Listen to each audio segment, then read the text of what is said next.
شرحي تاريخاو صلات إثيوبيا عبيتا ندحريت الناقوتتو مصنحو تمرماري تاريخ دكتور بروك كدر تزاريبوم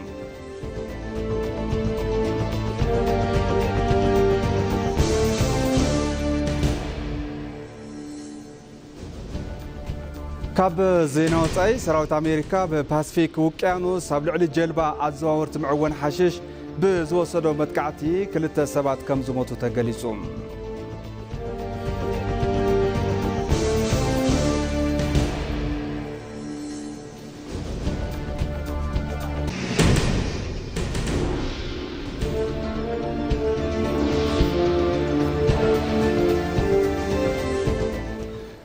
سلام طعنا بالله يزغوركم تملكتنا كما يتمسيو ساعات حدا خوينو كم تلمود معد زينا حزنا مصينا لنا زيناتات اندامرحكم سام صنح انا برام فسايم فلما حصر زيناتات اب غداي بر بحري كله بحبار ططو كبلي غبا كبلو منستر غدايات وصاي غيديون تيموتيوس غليصوم توم منستر نزي زبلو شارشاي بايتو كلتزبي لومي ابزكايدوم شارشاي سرو عقيبه كب ابالات تي بايتو نزقربلهم حطوتات ابزابو ملاشن مبرهريوم أواناوي تجبرات دبلوماسي إثيوبيان بزملكت مبري زهابو دكتور جيديون إثيوبيا أبتي زوبا مصر كبا مبزحتين هاجرات زلوا ركب صبغ زبها كم زخنهم على العلوم زلهم أبتي زوبا حيالات هاجرات بيراوي ربح إن محلاو زي شاقوت على يوزولو توم منستر إثيوبيا ون بيراو ربحها بزحلو ملكعو دبلوماسا وسرحتي أب موجان تركب لهم اللهم كابزي بتوساخي مسجراب تهاجرات زلوا ركب أب مسرة المعات مالتون حيل إلكتريك بابورن كالوت مسرة المعاتاتن نايمت السار سراح تتناخيرو كم زقصل حبيرهم حتى بر بحري مرسي نخركب ناي نوح عمتات استراتيجيكاوي تلمي بزق جنازة ملكعو ناتسرحة كم زخونة بمجلس أجندة إثيوبيا نعلم لك محبرسب ناي مجنزاب سرحتي كم استسرحون حبيرهم قدر حتى بر بحري ناي ولد حتى كم زخونة بمحبار تحطو كاب حدا منجستي ويون كاب حدا بارتي زي ساجر كم زخونة عبرهم يوم بمخانو دما زي حجراو قداي نحبر أجندة غيركم كقصل بمقبار بسترخب قطعم كله نتحطو مفلات يقبا إلهم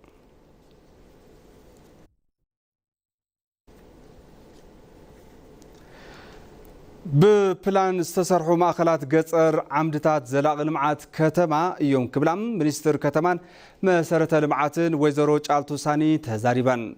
مدرخ قوس زي توادد المعات مأخلات قصر أب كل المأخلاو إثيوبيا كتما خوصا أنا يسالت لهم أبتي مدرخ ترخيبا مدرز سمعاتن منستر ببلان استسرحوا مأخلات قصر عمدتات زلاق المعات كتما يوم إلان هنسات مقدي قرب أبايت قصر أب مسلات عقمي موياتنياتات أب مهناتن استوادد أسرار حاب مفتارن ترانسفورميشن قصر نمسلات أمت توهيبو سراح كم زلوون تزاريبا أب إثيوبيا قداي أبايتي قصر أخولت أمت استوهابو كم زيكونا بمقلات أب ملا إثيوبيا زهنسو مسارة المعاتات معوال إثيوبيا كرقا قصو كم زيقبعوون آغنزيبانيان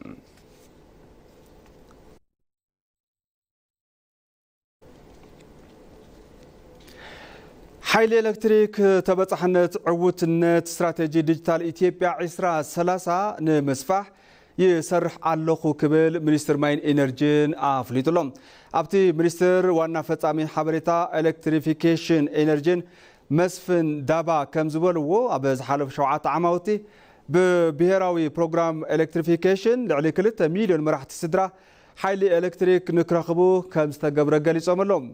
نعوت النت استراتيجي ديجيتال إثيوبيا عسرا سلاسة أب زغطل عماوتي نتشعة مليون مرح تسدرا حيل إلكتريك المقراب يسرح كم زلون تزاريبهم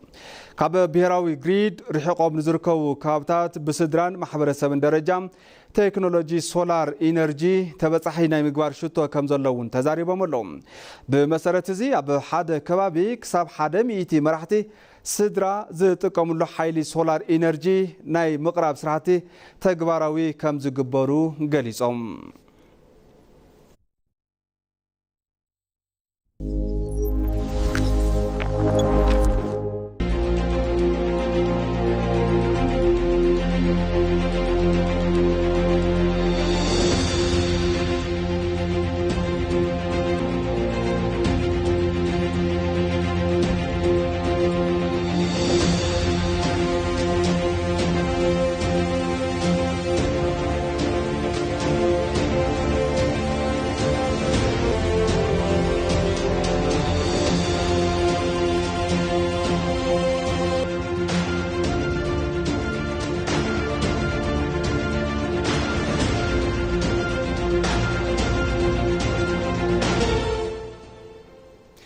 زيناتاتنا حزوني قصالو تملكتي بزرزر نابز حزنام زيناتاتك حلفكم شرحي تاريخاوي صلاتي إثيوبيا عبيتا ندحريت ناغوتو مصنحو تمرماري تاريخ دكتور بروك كدر تزاريبوملوم إثيوبيا ابتي زوبا زلوا تسمعنت كب بمبالو صلاتا حزون ابا وشطاو غديات ايد متاو كم زقصالو تزاريبوم مهلي تادله زواددو تصابصاب نازريت بريهم أب تاريخ سلطان عالم زجنان الشمس زلوان هاجرات درجات الراح إثيوبيا قدم لدة كريستوس جميرو كاب دوا وكفال جبسي كسابوك يانوس هندي استزرق حجزات كم زنبرا درسانة تاريخ ردوم إثيوبيا كابت انتي جميرة تنكار أحليان مخارت قبرو زعري زتمشات شوين بران تاريخ وز بهالات الاتان قعزوا انقفات نعبيتاون محلخان نخونا ندحريت قوتي تناعين بعلم لا يتلاقيو هايلوش ينقطعنا يفلقوتال የኃይል በላይነታቸውን ለማረጋገጥ የንግድ ቁጥጥር መስመሮችን ለማድረግ ከፍተኛ ትግል የሚያደርጉበት ኣብ ዓለም ዝተፈላልዩ ኃይልታት ነዞባ ይደልወዮም ልዕልነት ኃይሎም ንምርጋጽ መስመራት ቁጥጥር ንግዲ ንምግባር ልዑል ቃልሲ ዝገብሩሉ ዞባ ኢና ንርከብ ስለዚ ኣብዚ ዞባ ተናሓናሒ ኃይሊ ኮይንካ ንምውፃእ ኣብ ዝኾነ ናይ ታሪኽ ግዜ ቀሊል ኣይኮነን ኢትዮጵያ እዚ ኣብ ዘበና ኣክሱም ዛጉዌ ውን ቀሊል ኣይነበረን ኢትዮጵያ ጎሊሃ ከይትወጽእ ንነዊሕ ዓመታት ሽርሒ እናተሰርሐ ነይሩ እዩ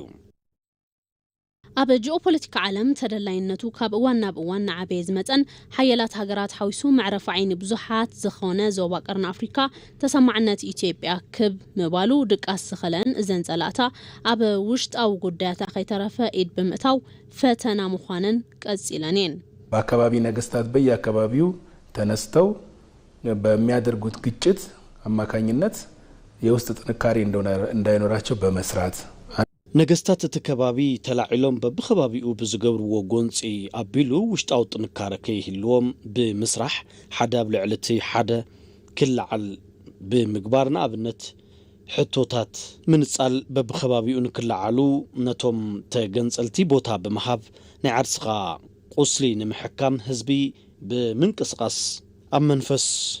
ምንጽጻል ንክነብር ምግባርን በወታደራዊ ምንቅስቃስ ንክሕገዝ ምግባርን እዮም ኢትዮጵያ ጸጋታታ ዝኾኑ ፍልልያት ቋንቋ ሃይማኖት መንነት ብዝደለይዎ መገዲ ከፋፊሎም ብምጥቃም ጠንኪርና ከይንወጽእ እናተሰርሐ ነይሩ እዩ እዚ ዝተጸንዐ ካይዳ ታሪኻዊ ጸላእቲ ኢትዮጵያ መሰረት ጥንካረ ዝኾነ በር ባሕሪ ካብ ምስኣን ጀሚሩ ኣብ ብሔራዊ ረብሓታታ ሓደጋ ምምጹ ተመራማሪ ታሪኽ ዶክተር ብሩክ ይብርሁም ሁለቱ ውሃዎች ለኢትዮጵያ በጣም ወሳኝ ናቸው የአባይ ውሃና የቀይ ባህር እኛ በቀጠና ውስጥ የበላይ ሆነን የታየንበት ወቅት ቀይ ባህርና ክልቲዮም ማያት ኢትዮጵያ ብጣዕሚ ወሰንቲዮም ማይ አባይን ቀይ ባህርን ንሕና ኣብቲ ዞባ ላዕሎት ኮይና ብዝተረኣየሉ እዋን ምስ ቀይ ባህርን ምርኻብ ወደብን ብዝተራኸበ ዓብይ ግደ ዝነበረና ግዜ እዩ ካብ ባህሪ እንትንርሕቕ ዓቕምና እናተዳኸመ እዩ ዝመጽእ ናብ ባህሪ ብዝቐረብና ቁጽሪ ድማ ጎሊህና ኢና ንወጽእ ኣብ ባህሪ ቁልፊ ተጻውቲ ንኸውን ተሳትፎ እንትህልወና እዩ እንተዘይኮይኑ ግና ናይ ምውድዳር ዓቕምና እናወረደ እዩ ዝኸይድ ነዚ ድማ ቀንዲ ግጉይ ተረኽ ነይሩ ስለበር ባህሪ ምውጋዕ ገበን እዩ ነይሩ ከም ዝበሉ ብሽርሒ ዝተዓጀቡ ምንቅስቃሳት ጸላእቲ ምምካት ስካል ኢትዮጵያን ኣብ ጉዳይ ህልውና ሓደ ኮይኖም ጠጠው እንትብሉ ምዃኖም እቶም ተመራማሪ ታሪኽ የልዕሎም ምንም በማንደራደርባቸው ብሔራዊ ጥቅሞቻችን ላይ በጋራ መቆም ያስፈልጋል በመጀመሪያው የብሔራዊ ጥቅም ደረጃ ለምሳሌ ማንም ልዩነት ሊኖር ምንም ብዘይንደራደረሎም ብሔራዊ ረብሓታትና ብሓባር ደው ምባል ይድሊ ዝኾነ ዜጋ ኣብ ብሔራዊ ረብሓ ዝኾነ አፈላላይ ንክህሎ አይግባን ከም ሃገር ደው ንክብል ብሔራዊ ረብሓ ህልውና ዝበሃል ኣሎ ስለዚ ኣብዚ አፈላላይ ምርኣይ አይድልን ዝተፈላላይና ኢና ብቋንቋ በሃይማኖት ባህሊ እዚኣቶም ኩሎም ጽባቐና እዮም ዝገልጹ እምበር ፍልልና ኣይኮነን ኢትዮጵያውያን ናይ ጸላእቶም ምንቅስቃስ ብምርዳእ ብፍላጥ ይኹን ብዘይምፍላጥ ሃገሮም ኣብ ዘፍርስ ዝኾነ ተግባር ተሓባባርካ ምዃን ክቁጠቡ ከም ዝግብኦም ተገልጾም ኣብ ኢትዮጵያ ብዝተፈላለየ እዋን ዘጋጠመ መስበርቲ ንምጽጋን ኮሚሽን ሃገራዊ ኢትዮጵያ ዘለዎ ጃም ዝለዓለ ምዃኑ ተገሊጹ እቲ ዝጀመሮ ምንቅስቃስ ክዕወት ኣብ ምግባር ኩሉ ዜጋ بصحيتو كواطا كم زقبا وانت حبيرو لهم نصبصاب سنايت برهانو ملو برهان قرماي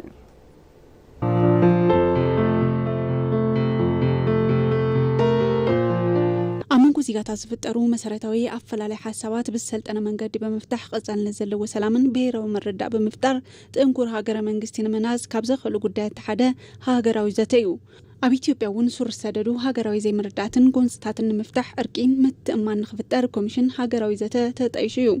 أتو كوميشن أبغلتشان 14 ورح مقابيت بقى يستأيشن تخون مفتحي قنص كم زخون تسفاه تنبيرو ليو بخال وجن بزاتا استفلاليو روحاتاتن دليتاتن زوكلو أكلات ريبكا مقبالة كيدا أفلاليوم زقنو ليو أتخال دما عرق انتخون أبز بس حقودات حفشوي زاتا بمقبارن بمتأمانين يقرب من بحال أبس من معزة بتصح من قديو هاجراوي زاتا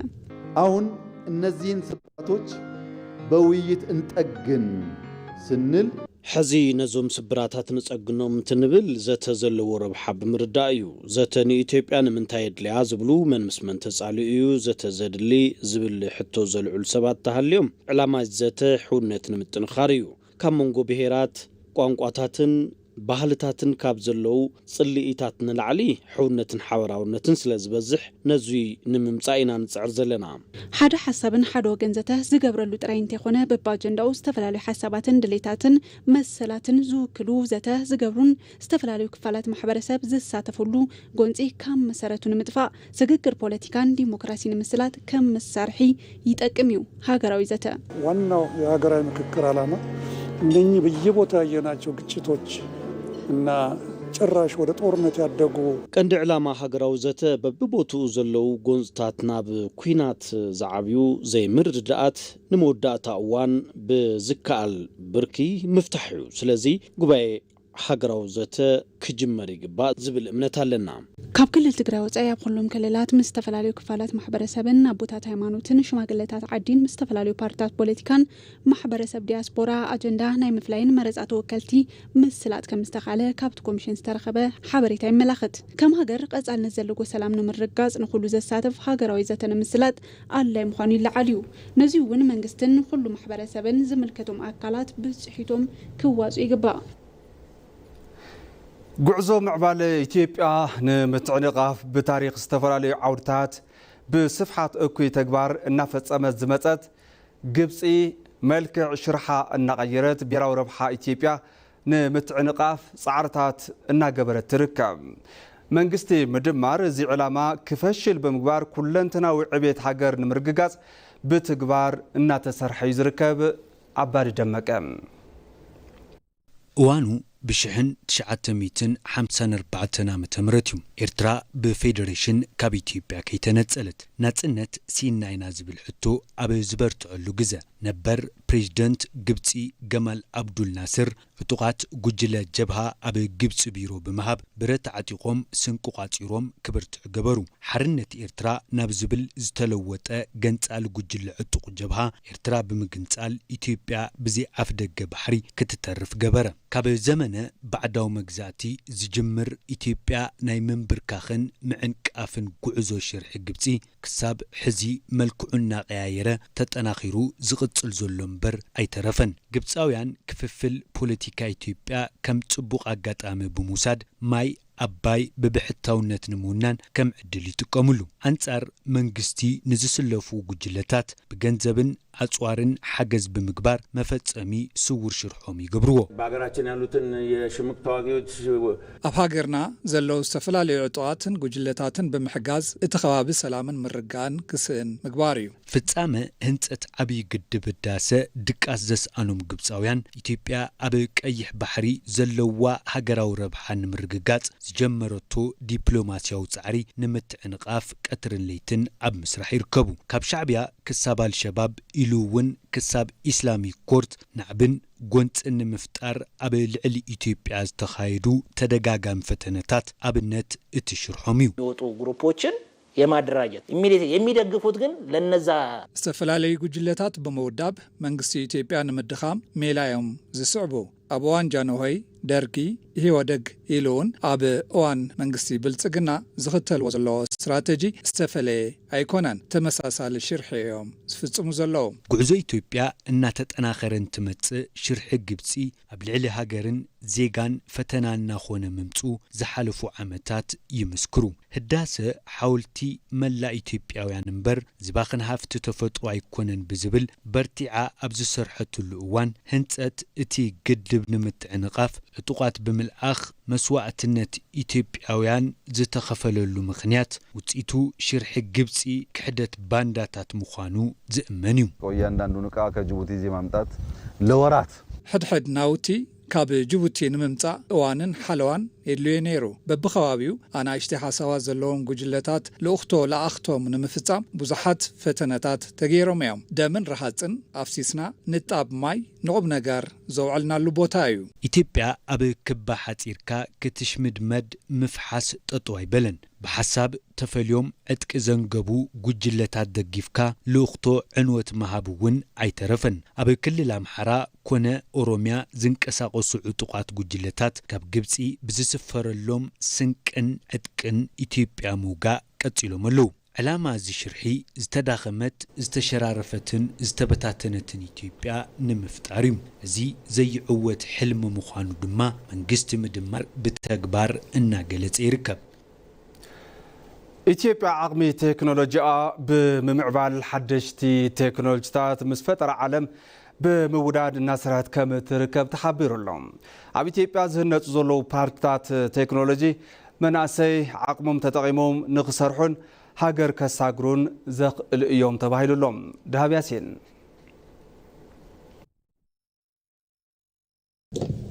ኣብ ሓደ እዋን ኢትዮጵያ ተረባሒት ቴክኖሎጂ እምበር ፈጣሪት ቴክኖሎጂ ክትከውን ኣይትኽእለን ዝብል መንፈስ ተስፋ ምቑራጽ ሎሚ ብዓቕሚ ፈጠራ መናእሰይ ቴክኖሎጂ ምፍጣራ ጋህዲ ይኸውን ኣሎ ኣብዚ ሕዚ እዋን ዝረአ ዘሎ እቲ ዝለዓለ ለውጢ ናይ ኣተሓሳስባ ለውጢ እዩ ንሕና እውን ጸገም ዓለም ዝፈትሑ ቴክኖሎጂታት ምስራሕ ንኽእል ኢና ኣብ ኢትዮጵያ ምፍራይ ንኽእል ኢና ዝብል እምነት ምሕዳር ተኻኢሉ እዩ የተለያዩ መሳሪያዎች አሉን የተለያዩ የሰለጠኑ ባለሙያዎች አሉን ዝተፈላልዩ መሳርሕታት ኣለውና ዝተፈላልዩ ስልጠኑ ሰሙያውን ኣለውና ንሖም ብምጥቃም ብዝበለጸ ጠመት ሂብና ንንቀሳቐስ ኣብ ምህርቲ ባትሪ እዩ ግልጋሎት እንትውድኡ እዮም ዝድርበዩ ብምዃኑ ንሕና ጠመት ሂብና ነቲ ባትሪ ተሓኪምና ህይወት ናይቲ ባትሪ ተናዊሕና ናይ ተቕሓ ግልጋሎት ተወሳኺ ግዜ ንኽረክብ ይኽእል እዩ ኢልና ኢና ንንቀሳቐስ ብሓሳብ ምድማር ዝተሃነጹ እዞም ስራሕቲ ካብ ዝሓለፈ ታሪክ ዝሓሸ እሴት ወሲዶም ናይ ጽባሕ ዓለም ቴክኖሎጂ ምስ ሕዚ ዘሎ ነባራዊ ኩነታት እናዋደዱ ይርከቡ እዚ እውን ዓቕሚ ሃገር ብምውዳድ ኩለ መድያዊ ምዕባለ ንምምጻእ ንዝተተሓዘ ሽቱ ዓብይ ተስፋ ዝህብ ኮይኑ እዩ ጂን ኤዲቲንግ የሚባል አለ ጂን ኤዲቲንግ ዝበሃል ኣሎ ጣፍ ዝራእቲ ንኽጥንክር ሓጺሩ ንኸይወድቕ ምህርቲ ግና ልዑል ንክኸውን ምግባር ይከኣል እዩ ነዚ ዓይነቱ ዝራእቲ ረኺብና ንምክሮ ኣለና እንደ ቴክኖሎጂ ተቋማትነታችን ናይ ቴክኖሎጂ ትካል ከም ምዃንና ሓደሽቲ ዝበሃሉ ቴክኖሎጂታት ካብ ዓለም ብምርኣይ ንሕና እውን ብምፍጣር ናፍረና ንውሽጢ ዓዲ ዓመዊልና ኢና ነቕርብ በዚ እውን ብዙሕ ዘላለናዮም እዋናዊ ኣብ ዕዳጋ ዘለዉ ማሕበረሰብ ዝጥቀመሎም ብዙሓት ቴክኖሎጂታት ኣለዉ የቴሌሜዲሲን ፕላትፎርም ቴሌሜዲሲን ቅድሚ ሓደ ዓመት ተጣይሹ እዩ ክሳዕ ሕዚ ልዕሊ 2,000 ሰብ ሞያ ጥዕና ኣኪቡ ልዕሊ 10,000 ተሓከምቲ እናሓከመ ይርከብ ናይ ሕርሻ ፋይናንስ ጥዕና ሮቦቲክስን ክፍሊት ዲጂታል ምስፍሕፋሕ ኢትዮጵያውያን ኣብ ዝኾነ ዓለም ለኸ ዓውዲ ቴክኖሎጂ ምውድዳር ከም ዝኽእሉ ብተግባር እናርኣዩ እዮም የዛሬ 5 ዓመት ገደማ የአይ ተቋም ያስፈልገናል ሲባል ምንም የአፍሪካ ሀገር ቅድሚ 5 ዓመት ትካል ኣስተውዕሎት ሰብ ሰራሕ የለየና እዩ እንትበሃል ዝኾነ ሃገር ኣፍሪካ ንሕና ብዝጀመርናዩ ብርኪ ትካል ኣስተውዕሎት ሰብ ሰራሕ ንምፍጣር ዝሓሰበ ኾነ ዝሞከረ ይነበረን ስትራቴጂ ኣስተውዕሎት ሰብ ሰራሕ ዝፈጠረ ሃገር እውን ኣይነበረን ኣባና እውን ዘካትዕ ዛዕባ እዩ ነይሩ ንምንታይ የድሊ ዝብል ኣስተውዕሎት ሰብ ሰራሕ ዘይህሉ ኣብ ኢትዮጵያ ዝመፁ መንግስትታት ብዛዕባ ሲቪል ሰርቪስ ይዛረቡ ነይሮም ግና መሶብ ምፍጣር ይኻሉን ኣስተውዕሎት ሰብ ሰራሕ መሶብ ፈጢሩ ናይ ነዊሕ እዋን ትልምታት ኣስተውዕሎት ሰብ ሰራሕ በዚ ሕዚ ዘለዎ ብርኪ ንኽዕወት ይኽእሉ እዩ ካልኣይ መላ እንትንርኢ መላእ ህዝቢ ኢትዮጵያ እውን ክፈልጦ ዝደልዮ መላ ልክዕ ከም ሊፕሲክ ብዝሓዞ ትሕዝቶን ዓቕምን ካብ ቻት ጂቲፒ ዘይንእስ እዩ ኢትዮጵያዊ ካብ ምዃኑ ወፃኢ ብብቕዓት ሲስተም ካብ ዝኾነ ሲስተም ኣይንእስን ኣስተውዕሎት ሰብ ሰራሕ ኢትዮጵያ ዝሓሸ ነገራት ከም ዝረኣይዎ ብዘይ ጥርጥር ጉዕዞ ዕቤት ኢትዮጵያ ካብ ዘሳልጡ ዓቕምታት ተሓደ እዩ ቀንዲ መምርሒ ሓሳብ ምድማር ዘለካ ዓቕመ ዋዲድካ ብምጥቃም ኣብ ዝጎደለልና ብምውሳኽ ዝሓሸ ውፅኢት ምምጻእ እዩ بعود تكنولوجي زرعي سرحتي نبراو فلتات زهاجر مس زبناو الساينس بموجودات حدشتي مفتحتات النادل يركبوا أبيتو بأزهنة وزلوا باركتات تكنولوجين مأخلات فتران مناسي فلتاتهم ككافلون بحبار نخسرحون معري كونتات زفتريو تطقامي ግልጋሎት ዲጂታል ቤተ መጻሕፍቲ ምዃን መቓል ንምምሕያሽ ውጽኢቶም ሩይ ለውጢ እንዳምፀ ከም ዝርከብ ተምሃሮ ሓዳሪ ቤት ትምህርቲ ዳውሮ ሂዶታ ገሊጾም ኣሎም ምጅማርቲ ግልጋሎት ብከይዲ ምምሕዳር ፈተና እንዳተወገነ ንዘሎ ተግባር ተወሳኺ ዓቕሚ ዝፈጥር ምዃኑ እውን ተመላኺቱሎም ንጸብጻብ ሰሎሞን ባረና ጌታቸው ዓለሙ ብዲጂታል ኢትዮጵያ 2030 ኩለ መዳያዊ ምዕባለ ኢትዮጵያ ንምርጋጽ ዝተፈላለዩ ማዕቀፋት ተቀሪጾም ዕውታት ስራሕቲ እንዳተወገኑ ይርከቡ ነዚ ተግባር ዝረጋግጽ ስራሕቲ ዝርግሐ ዲጂታል መሰረተ ልምዓት ኣብ ትካላት ትምህርቲ እውን ትኹረት ተዋሂብዎም እዩ ኣብ ክልል ደቡብ ምዕራብ ኢትዮጵያ ሓዳሪ ቤት ትምህርቲ ዳውሮ ሂዶታ ብፋውንዴሽን ለማን ዶክተር ገነትን ዝተዳለወ ዲጂታል ቤተ መጻሕፍቲ ንዕውትነቶም ምቹ ኩነታት ዝፈጠረዩ ክብሉ ተምሃሮ ቤት ትምህርቲ ገሊጾም ከዚህ በፊትም እዚህ ትምህርት ቤት እንደምታወቀው ብዙ ልጆች ኣብዚ ቤት ትምህርቲ ቅድሚ ሕዚ እውን ብርክ ዝበሉ ተምሃሮ ብብርክ ክልል ይኹን ሃገር ልዑል ውጽኢት እንዳመዝገቡ ምምጾም ዝዝከር እዩ ኣብናትና እዋን ድማ ዝተፈላለዩ ዲጂታል ነገራት ተወሲኾም እዮም ስለዚ በአግባቡ እንተተጠቅምናሉ ሃገርና ይኹን ቤተሰብና ክነጸውዕ ንኽእል ኢና ብምዃኑ ድማ ብዙሕ ረብሓ ክህሉ እዩ ኢለ ይሓስብ ከኢንተርኔት ጋር አብሮ የተገናኘ ነው ምስ ኢንተርኔት ተረኸበይቱ ኮምፒውተር በመዃኑ ድማ ዝተፈላለዩ መብራህታት ንረክቢና በቪዲዮ መልክዕ ማለት እዩ ሕዚ ብዙሕ ነገር ሰርች ምግባር ንኽእሊና ኣብ ውጽኢትና እውን እወንታዊ ለውጢ ከም ዝህልዎ ርግጸኛታት ኢና ዋና መሓዳሪ ዞባ ዳውሮ ኣይተ ዳዊት ገበዩ በገኖም مجمار صراحتي بيت مصحفتي توسخي عقمي زفطر يلو 5 مليون كودرس 5 مليون كودرس كم حدا ميتاوي كعوز زلو تلمذه تحيزو እንዳተሰርሐሉ ይዘሎም ኣብ ዞባና ተመዝጊቦም ኣብ መምሃር ዝርከቡ አካላት ኣለዎም ተመዝጊቦም ዝተመረቁውን ኣለው ስለዚ ሕዚ ናብ ኢድና ዝኣቶ በአግባቡ እንተተጠቂምና እዚ ድማ ናብ ካልኦት ኣብያተ ትምህርትን ወረዳታትን እንዳስፋሕና እንተኸድና ኣብ ፈጻጽማ 5 ሚሊዮን ኮደርስ እውን ልዑል ዓቅሚ ክህልወና እዩ እዚ ናይ ሎሚ ከም መበገሲ ክኸውን እዩ ኢለ እየ ዝወስዶም ኣብ ስርዓት ምምሕዳር ፈተናቲ ክልል ጭቡጥ ለውጢ ምምጻእ ስራሕቲ ምስፍሕፋሕ መሰረተ ልምዓት ዲጂታል ትኹረት ምሃቡ بمعرض مكتر رئيس محدار متحابري محبراو كلاسترن حلافي بيرو تمرتي تيكللن ايت الماو زودي غليصوم بزيم عمت بهاجر አቀፍ ደረጃ ሎም ዘበን በብርክ ሀገር ኣብ ዝጓሃብ ሀገራዊ ፈተና 50 ሚታዊ ተምሃራይ በኦንላይን ንክፍተን አንፈት ተቀሚጡ እንዳተሰርሐሉ ይዘሎም ንከምዚ ዓይነት ሀገራዊ ዕላማታት ተግባራትን ድማ ሎሚ ኣብ ከተማ ተርጫ ሂዶታ ካልኣይ ብርክ ቤት ትምህርቲ እንዳራኣናዩ ዘለና ዲጂታል ቤተ መጻሕፍቲ ኣዝዩ ቁልፊ መሰረት ዝፈትሕ ኮይኑ ኢና ረኺብናዩ ዘለና ኢትዮጵያ ዘጀመረቶ ጉዕዞ ዲጂታል ጋህዲ ብምግባር ኣብ ኩሎም ዓውድታት ጭቡጥ ውጽኢት ንምምጻእ ኩሉ ክሰርሕ ይግባእ ዝበላ ድማ ኣባይቱ ወከልቲ ህዝቢ አካቢት ቃወም ኮሚቴ ጉዳያት ኢንዱስትሪን ማዕድንን ዶክተር አማረች በቃሉየን ይሄ ዲጂታል ዓለም ግሎባሊ የሚያመጣውን ተጽዕኖ መቋቋም የሚችል እዚ ዲጂታል ዓለም ግሎባሊ ዘምጽኦ ለውጢ ምጽዋር ዝኽእል ብቁዕ ወለዶን ምፍራይ ዘኽእል ስትራቴጂ ሒዝካ ምስራሕ እዩ መንግስቲ ዘቐመጠ ስትራቴጂ ምትግባር እዩ ስለዚ ሃፍቲ ምእካብ زلنا هافتي ناب ربحة مغيار ناب معبال مغيار زمعبل آمرو مفتار زمعبل أتحساسبا مفتار نزحي لي أتاخاخي مناز قود لنا دما ملينا ناي تكنيك فلتات انتخوين قودي لنا كاب دقا ونزد لنا تاخاخي منا بب خبابيو كم زعينتات سرحتنا سرحنا نخدلو أنفات مختال قدي تايم እዚ በአማራጺ ዝቕመጥ ኣይኮነን ኣብ ትሕቲ ማሕበር ልምዓት ዳውሮ ሂዶታ ሓዳሪ ካልኣይ ብርኪ ቤት ትምህርቲ ካብ 2014 ዓ.ም ጀሚሩ ብሄራዊ ፈተና ዘፈተኖም ተምሃሮኡ ሙሉእ በሙሉእ ናብ ላዕሎት ትካላት ትምህርቲ ከእቱ ዝኽኣለ ዕውት ቤት ትምህርቲ ምዃኑ ተገሊጹ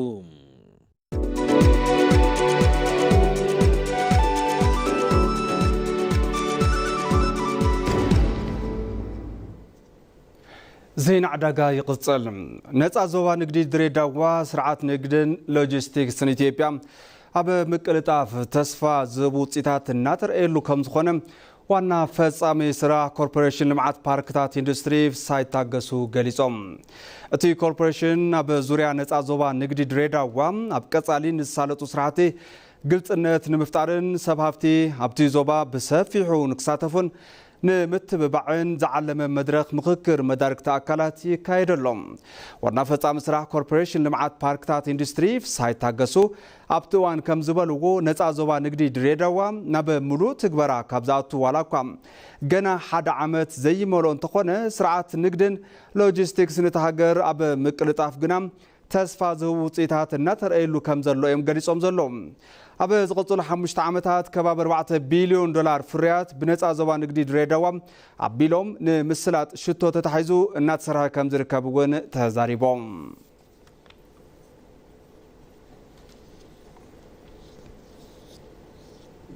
ተመልከቲ ሕዚ ድማ ናብ ዜና ወፃኢ ክንሰግር ሰራዊት ኣሜሪካ ብፓስፊክ ውቅያኖስ ኣብ ልዕሊ ጀልባ ኣዘዋወርቲ ምዕወን ሓሽሽ ብዝወሰዶ መጥቃዕቲ 2 ሰባት ከም ዝመቱ ተገሊጹ እዚ ደቡብ ኣሜሪካ ብኤክስ ገጹ ብዘስፈሮ ሓበሬታ እቲ መጥቃዕቲ ብቐጥታ ትእዛዝ ሚኒስትር ምክልኻል ፒት ሄግሴት ዝተፈጸመ ከም ዝኾነ እዩ እታ ጀልባ ብምብራቕ ፓስፊክ ኣብ ልዕሊ ምዕወን ሓሽሽ ብምዝውዋር ዝፍለጡ መስመራት ትጓዓዝ ከም ዝነበረትን ኣብ ስርዓት ምዝውዋር ምዕወን ሓሽሽ ተዋፊራ ከም ዝነበረትን ምርግጋጹ እቲ ሰራዊት ኣብ መግለጺኡ ኣፍሊጡሎም ሚኒስትር ሰራዊት ምክልኻል ፔንታጎን ተንቀሳቐሲ ምስሊ እቲ መጥቃዕቲ ዕላዊ ዝገበረ እንትኸውን እዚ ድማ ካብ ወርሒ መስከረም ኣትሒዙ ኣብ ልዕሊ መዘዋወርቲ ሓሽሽ ቁፅሪ ኣብ ባሕሪ ዝተፈጸሙ መጥቃዕትታት 30 ምብፅሑ ተመላኺቱሎም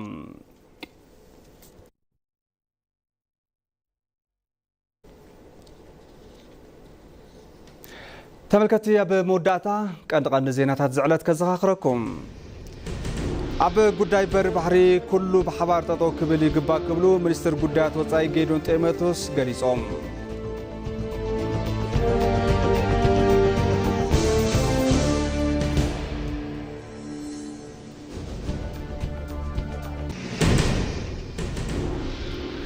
ሽርሒ ታሪኻዊ ጸላቲ ኢትዮጵያ ዕቤታ ንድሕሪት እናጎተቱ መጽንሑ ተመራማሪ ታሪኽ ዶክተር ብሩክ ከድር ተዛሪቦም